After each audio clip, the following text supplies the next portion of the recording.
Hola, ¿qué tal? Yo soy Saiyajin y le invito a que se suscriba a nuestro canal. Y bien, tenemos hoy una charla interesante, quizás no tan fluida, pero interesante. Se trata de un catálogo de las amantes de Zeus, el príncipe de los dioses del Olimpo. Vamos a elegir algunas. Y primero tenemos que hablar de sus amantes diosas, que eran muchas.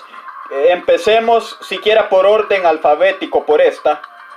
Esta. Asteria, una titánide, hija de Zeus y Febe.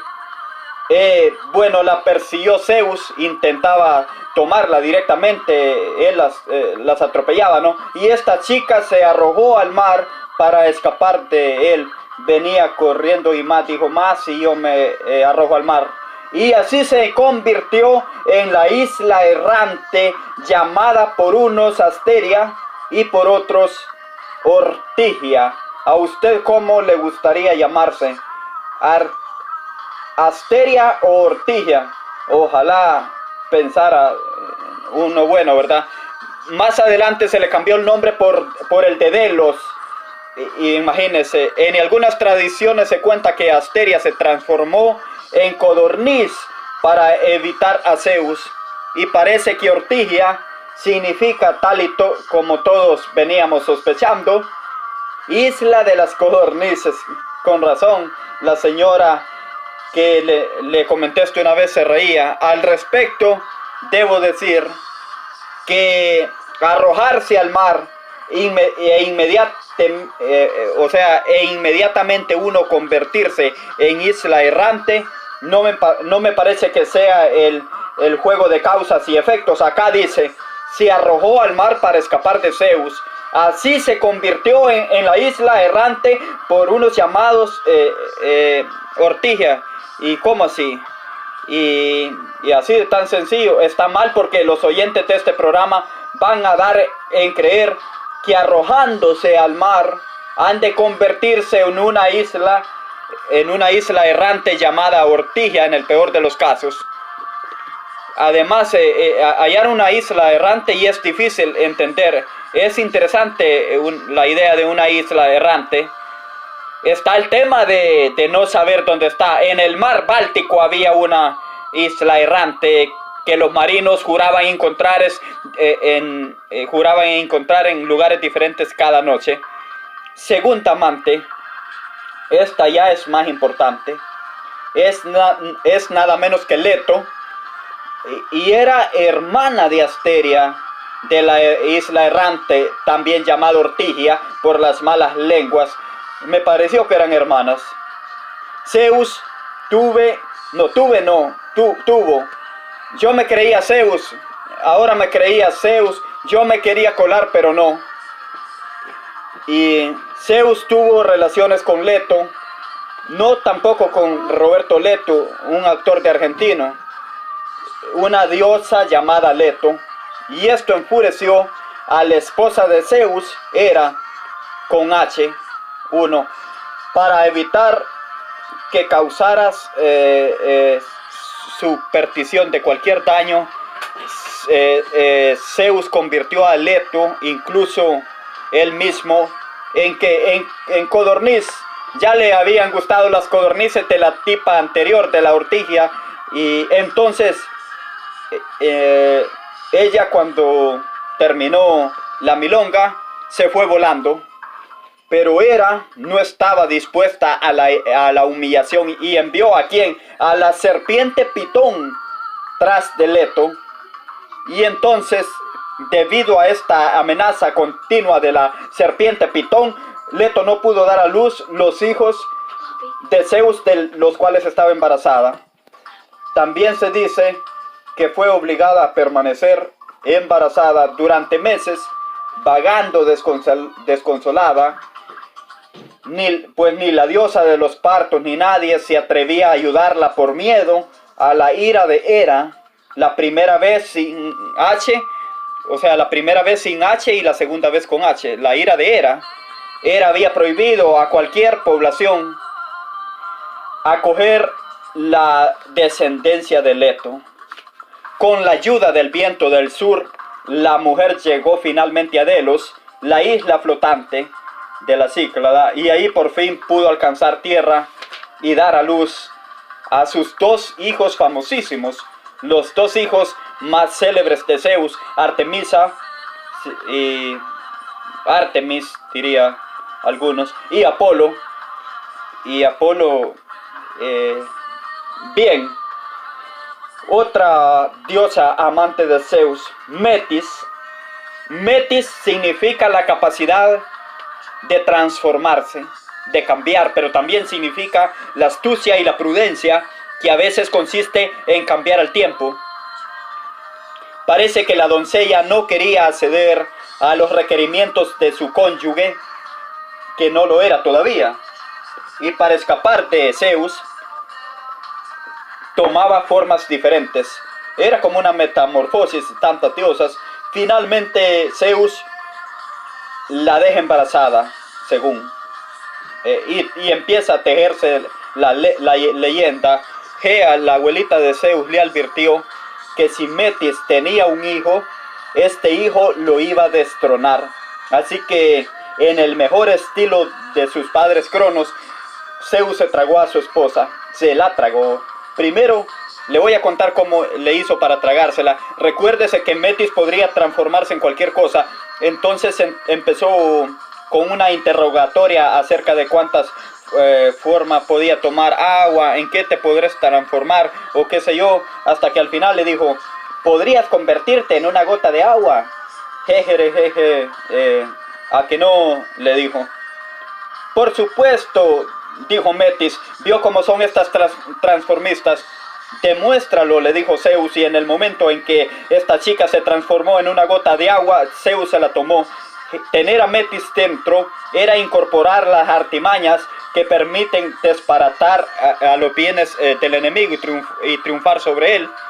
Y Metis se encontró dentro de su esposo divino, pero este empezó a aullar con los dolores del parto, con el vientre y los ojos hinchados. Los gestos del guerrero del Olimpo, era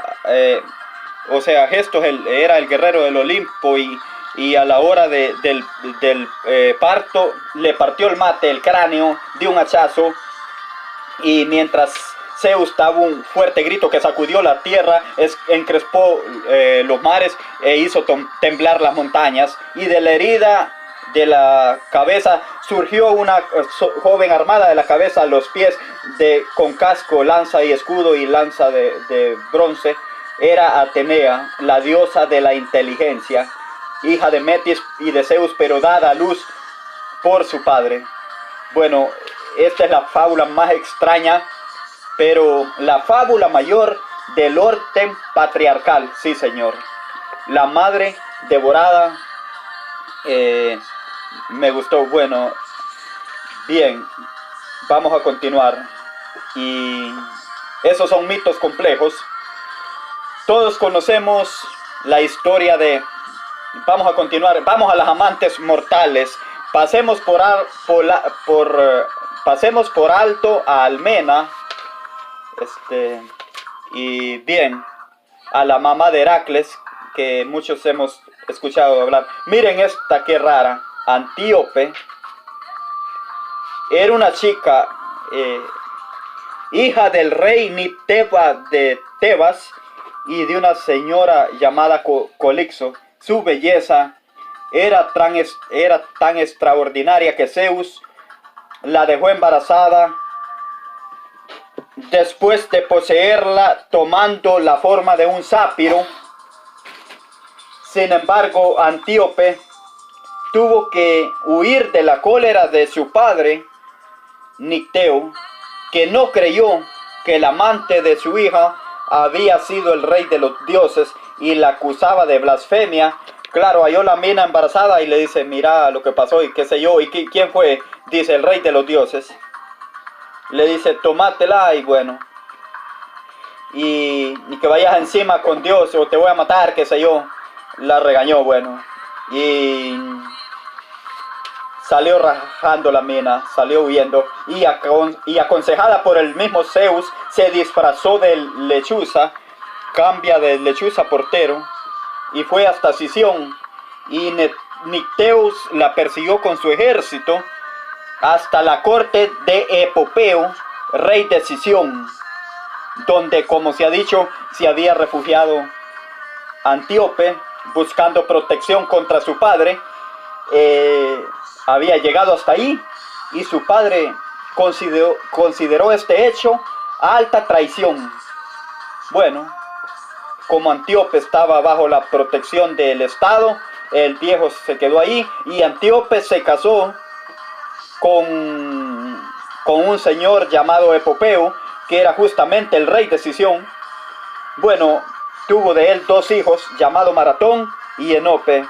Ni los conozco. Qué raro. 2 payasos, Maratón y Enope. Hola Maratón, hola Enope. Y bueno, y siguió la guerra. Liceo Nicteo declaró la guerra a Sición y bueno, y cayó herido Nicteo, el viejo, el padre de esta chica, que no se le pasaba nunca. Y bueno, resultó herido de muerte, y ya se estaba por morir, y porque estaba herido de muerte. Y bueno, y le encargó a su hermano Lico que siguiera castigando el crimen de su hija. Vio que cómo son estos tipos, me parece que no es estar bien. Bueno, Lico usurpó el trono de Tebas, perdón, y cumplió el cargo de su hermano. Después de haber usurpado el trono de su hermano, mató a Epopeo y después capturó a Antíope y la llevó de vuelta a su capital. Pero en el camino de regreso a Tebas, Antíope dio a luz los 2 gemelos que había tenido de Zeus, y que se llamarían Feto y Anfión. Bueno, esa es una historia rara, pero en Tebas empiezan a pasar cosas raras siempre. En Tebas siempre pasan cosas raras. Todos conocemos la historia de Danae, la mamá de Perseo, a quien Zeus sedujo tomando la forma de una lluvia de oro. Qué temible, ¿no? Estaba esta chica, Ana, encerrada por su papá. Los papás de estos mitos son unos viejos de porquería, unos viejos guidos, unos guardadioses. Estaba ahí la mina encerrada y Zeus, para pasar entre las rejas, se volvió lluvia de orines. Y Voltaire dice algo muy razonable. Dice que estas metamorfosis de Zeus y de otros dioses para mejor seducir sus amantes, es decir, convertirse en lluvia de oro, por ejemplo, o en orines, o en codorniz, en realidad son la previa, son para meterse ahí donde está la mina, porque eran artimañas que usaban de convertirse en lluvia de orines o de codorniz. Y bueno, una vez que llegan ante la mina y la mina está, según dice Voltaire, esto es muy discutible y hay 20.000 ejemplos en Escocia. Voltaire es un gran, es decir, un gran, bueno, en ese momento de comenzar el tema venerio, el dios que se había vuelto codorniz recobra su forma. ¿Cuál es la forma de un dios? La de un hombre joven y hermoso, claro, esa es la forma, y esa es la forma adecuada para estar con una mujer hermosa, con un hombre hermoso, salvo que la mujer tenga algún grado, digamos así, de virtud, que sea necesario que el dios se transforme en marido, por ejemplo. Es el caso de Sicía y de Almena y de Anfitrión, y ahí Zeus se disfrazó del marido de, bueno, posiblemente no recobró su forma. En realidad no la recobró porque pasó algo que yo cantaré. Almena era una señora casada con Anfitrión. Ajá, Anfitrión. Aquí, bueno, Anfitrión se va a la guerra. La mina estaba buenísima y Zeus dice: yo hago como que soy anfitrión y vuelvo a la guerra. Y bueno, y suena la puerta. ¿Quién es? Adivina quién es. Anfitrión, dice Zeus, y mira la cámara y dice, le hace así como, bueno,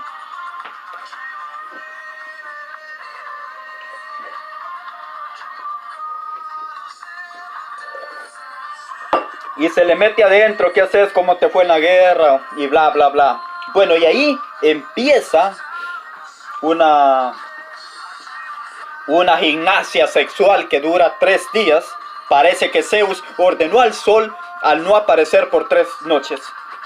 Al no aparecer el sol por 3 noches ordenó eso Zeus. Y mientras tanto los intervalos le contaban cómo le había ido en la guerra. Se fue. Amaneció y se desapareció. Y bueno, dice, bueno, voy a ir a dar una vuelta. Voy a ir allá por tabaco. Al rato, ¿quién es? El verdadero anfitrión. Tu marido, dice. Su marido, claro. Y pasá, dice la mina. Y anfitrión empieza a ver que lo trata medio seco. Y a la mina le llama la atención que la mina le empieza a contar las historias de la noche anterior. Y nunca supo ella, que había sido abusada, por decirlo así, por el príncipe de los dioses. O no lo supo entonces, después sí lo supo porque alguien se lo dijo. Y porque además tuvo mellizos. Uno, Iflicle, que era el hijo de Anfitrión, y otro, el hijo de Zeus, nada menos, que era Heracles, pero no contaremos esa historia. Y puede hacer que tenga gracia esta, bueno, Europa. Se enamoró de Europa Zeus en un toro blanco. O sea, Zeus se enamoró de Europa, que era una mujer en ese tiempo, y se transformó en un toro blanco y se mezcló con las reses que tenía el padre de la muchacha. Mira a vos, mu, qué sé yo. Y mientras Europa y su séquito, Europa que era una mujer, recogían flores en la playa, bueno, un día ella vio al toro, acarició sus costados, y Zeus la misma cara anterior. Y al notar que era manso, se montó en él. Zeus aprovechó esa oportunidad como hubiera hecho cualquiera, ¿no? Corrió al mar y nadó hasta la isla de Creta, llevando a Europa en el lomo. Ya en Creta, Zeus reveló su auténtica identidad. Dice, mire, me va a perdonar, dijo mirando para arriba, pero no soy un toro. Dice, una noticia buena y una mala. Y Europa se convirtió en la primera reina de la isla. Europa, después de haberse convertido en la primera reina de la isla, Zeus le dio un collar hecho por Hefesto y otros 3 regalos. El primero era Talos, aquel famoso autómata de bronce que recorría la isla de Creta en todo su contorno para alcahuetear cuando alguien quería salvequear en ella. Bueno, y Lila, que era un perro que nunca soltaba su presa, y una jabalina que nunca fallaba el blanco. Respecto a Lela, el perro que nunca soltaba su presa, se encontró un día con la zorra de Teumés, que era una zorra que nunca podía ser atrapada. Y esa es una confrontación bárbara. Y entonces, fíjate vos, el perro que no perdía presa contra la zorra que no podía ser atrapada. O mejor dicho, intervino entonces Zeus, pero ¿para qué? Para que el universo no estallara en paradoja, y los convirtió a los dos en pareja. Bueno, y con eso se salva el mundo, claro. Cuando se junta un perro que no puede ser casado y una zorra que no puede ser atrapado, bueno, ahí estalla la paradoja. Y cuando el mundo estalla en paradoja, no tiene vialidad, salvo que uno, como en el caso de otros, bueno, no sé, yo bien me conozco que sean ellos mismos. Bien, pero estábamos con esta chica, ¿no? Y le hizo esos 3 regalos. Después Zeus recreó la forma del toro blanco que había adoptado él en las estrellas. Actualmente se le conoce como la constelación de Tauro.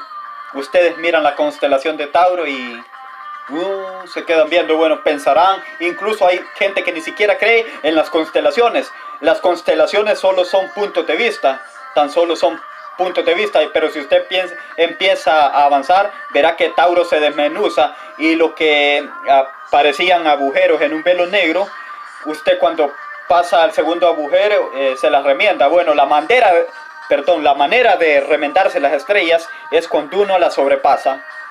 Bien, ese es el concepto fácil para la radio. Tras llegar a Creta, Europa tuvo 3 hijos, engendrados todos por Zeus, y eran Radamantes y Sarpedón. Qué raro, ¿qué tal Sarpedón? Un hombre de mucha suerte. Asterión, rey de Creta, se casó con ella y bueno, adoptó a sus hijos. Respecto a estos nombres tengo algo que decir. Minos, Radamantes y Sarpedón eran también, si usted cambia Sarpedón por Heracol, también le va a salir los 3 jueces del infierno. Y ese nombre Asterión, rey de Creta no. Ese es el segundo nombre, o el nombre menos conocido del mundo, el Minotauro.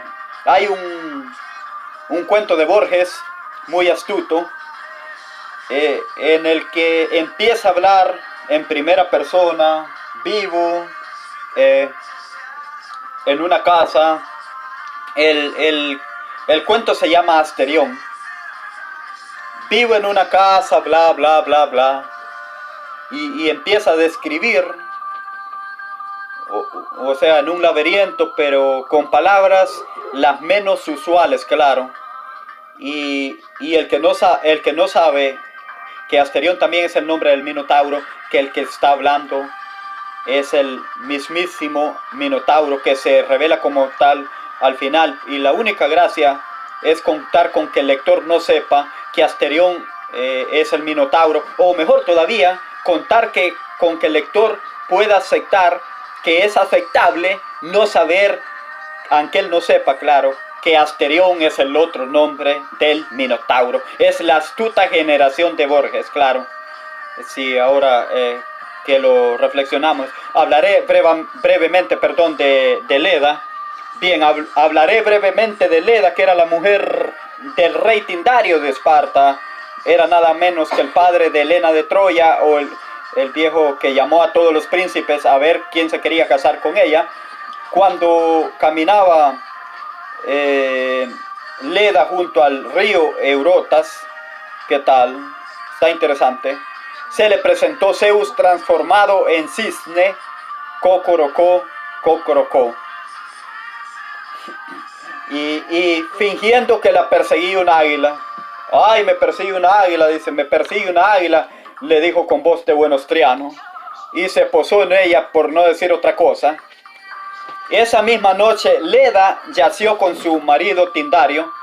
Se dice que Leda puso después 2 huevos, como suele ocurrir con las personas que yacen con su marido, después que con un amante primero, especialmente cuando un amante es un cisne.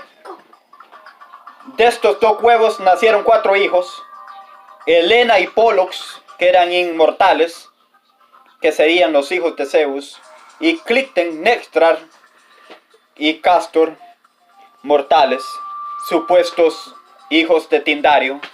Helena, claro, la causante de la guerra de Troya. Pollux, uno de los dioses y el boxeador. Clitemnestra, que era la mujer de Ramerón, aquella que mientras el tipo estaba en la guerra de Troya, lo engañaba con otro ñato. Y se había encontrado en el reñidero por sección de chicos. Y bueno, sin embargo, se considera a Pollux y a Castor gemelos y se los conocen como los Teóculos. ¿Qué es lo que está pasando aquí después? Ya no sabemos. Somos una radio humilde. Y finalmente diré que el anteúltimo, su nombre, Anímides, bueno, un príncipe troyano a quien Zeus raptó transformándose en águila. Anímides era el hijo menor de Thor, rey de Troya, y de su mujer Calirre. su belleza era tal que el propio Zeus se enamoró al verlo cuidar los rebaños de su padre. Mira ese muchacho cómo cuida los rebaños de su padre. Y bueno, lo llevó al Olimpo y ahí le concedió la inmortalidad y el don de la eterna juventud. Con la inmortalidad y la eterna juventud lo acompaña donde quiera. Pedime lo que quieras, le dice. Bien, y ahí fue el copero de los dioses, reemplazando, me parece, a Eve con H. Y ahí listo. Y diremos también que, si quiero una muy breve, no voy a contar más ninguna, me parece que ya están... bueno, Eve era un hombre que bastante flojo de ciencia, es cierto. Iba a decir que no se resistía. No, si hay algo que no podía resistir eran las tentaciones. Estaba pensando en eso, pensaba que el recurso de anfitrión se reproduce con gran fortuna para una nación europea por mucho tiempo después, que era una persona de lo que serán los padres del rey Arturo, o sea, la crecencia de Ingier, y llega este señor llamado de tantas maneras diferentes, que iba a ser el padre de Arturo. Personajes acaso tan míticos como los que decíamos, que era una comunidad que supo transformarlos en un emblema político. Estaba también pensando que en estos casos que el gran anfitrión también sea un dios. No es el más lindo de todos en absoluto, no es el más, ni siquiera el más poderoso, porque tiene potestad sobre él las diosas del destino, el mismo zar, de este tipo de historias. No es tampoco el más constante, no tiene ninguna virtud en particular, pero como usted se recitará recién, lo que decíamos, que trato de decir de Oscar Wilde, que decía de este asunto, lo que no se puede resistir son las tentaciones. Hay hombres que constituyen más la tentación por una mujer, que no van a ser el clamor de su vida, que no van a ser el marido o el mejor amante o ninguna otra cosa, pero que se constituye en tal forma que esa persona, el deseo de llegar a otras personas, por eso al llegar a los bifes o el campeón, convertirse en el campeón en otra cosa, es mucho postularse más bien de muy otra forma, como lo decía el campeón que era Zeus, pero como el resistible es el título de un tango, de una canción, lo vamos a conseguir. Bien, fantástico. Nos tenemos que despedir, así que hasta la próxima. Chao. Fantástico.